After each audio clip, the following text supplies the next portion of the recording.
It's winter 1939, almost night. As the crimson horizon spreads across the wild snow-draped forests, a column of Soviet soldiers marches across a frozen landscape. This is the Winter War, Stalin's invasion of Finland, talvisota as the Finns call it. As the column makes progress, there's a flash that comes out of nowhere and a man goes down. The Russian soldiers freeze. Cry of "Sniper fire, get down!" is shouted, and the Russian troops hit the ground and scramble for cover, while again another shot rings out, and yet another man falls to the ground. A murmur spreads among the hiding Russians. Belaya smert, the White Death. All alone in the distance, a man clad head to toe in a snow-white coat, hidden from view by the wild landscape and snow pushed up all around him, balances his rifle on his gloves and patiently waits for another unfortunate soul to enter his sights. But who is this man that strikes dread into the heart of every Russian soldier in Finland? Born and raised in the rugged woods of Karelia in southern Finland, Simo Häyhä, from the start a natural hunter and sharpshooter. Häyhä recalled his experience growing up as a farmer, hunter and skier as a vital part of his skill of being the excellent sniper that he became.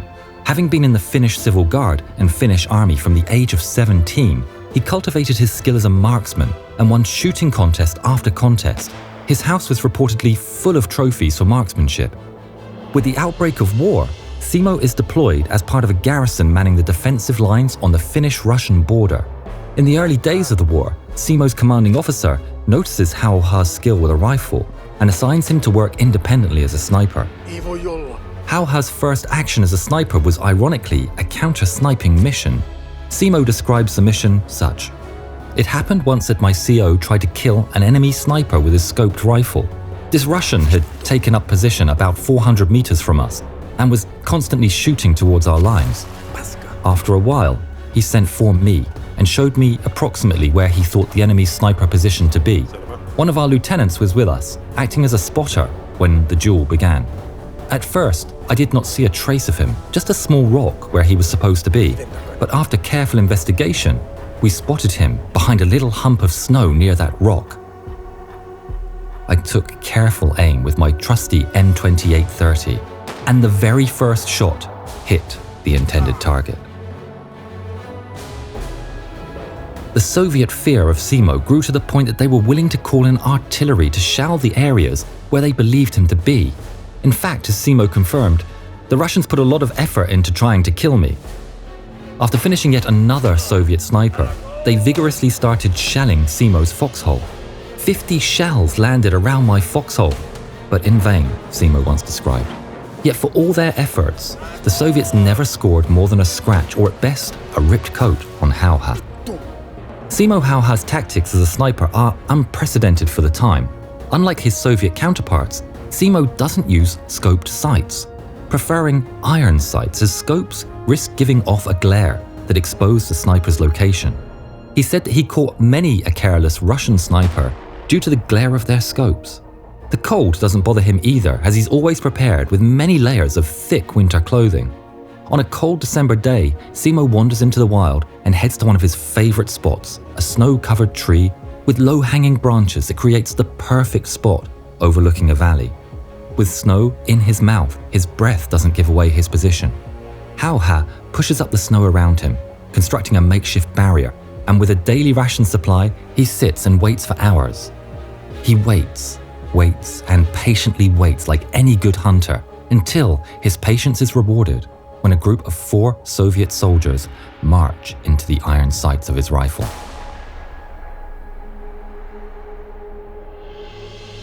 Simo fires and reloads rapidly after each shot. After 4 shots, 4 men lay in the snow, never to rise.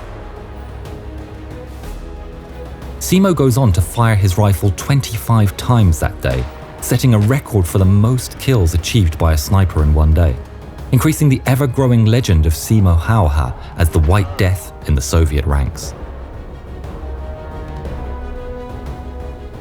The story of Simo Häyhä as an invisible sniper and his legacy as the fear of his foes, a hero at home, became even more dreaded by not just Soviet soldiers, but also the Soviet High Command, who put a bounty on his head. There were Soviet snipers who wanted the bounty, going to the hotspots and waiting in ambush for Simo. One set up his position and waited for hours. As night fell, the sniper thought that Simo must have left and stood to head back to base. There's a crack, but the Russian never hears it and falls in the snow. By the end of January 1940, Simo would achieve 200 career kills, and for this, Simo was awarded by the Finnish government a custom rifle designed for him, although he would continue to use his ever-trusted M2830 rifle. Simo continues to rack up kills throughout the war and achieves the remarkable feat of over 500 sniper kills in 100 days. In early March, he leads a squad of fellow Finns against a superior attacking Red Army force, attempting to penetrate through the forest. Of the battle, Simo recalled, "I was in the dark forests of Ulisma. We were given a mission to counterattack, one of many. We moved to our starting positions at early dawn.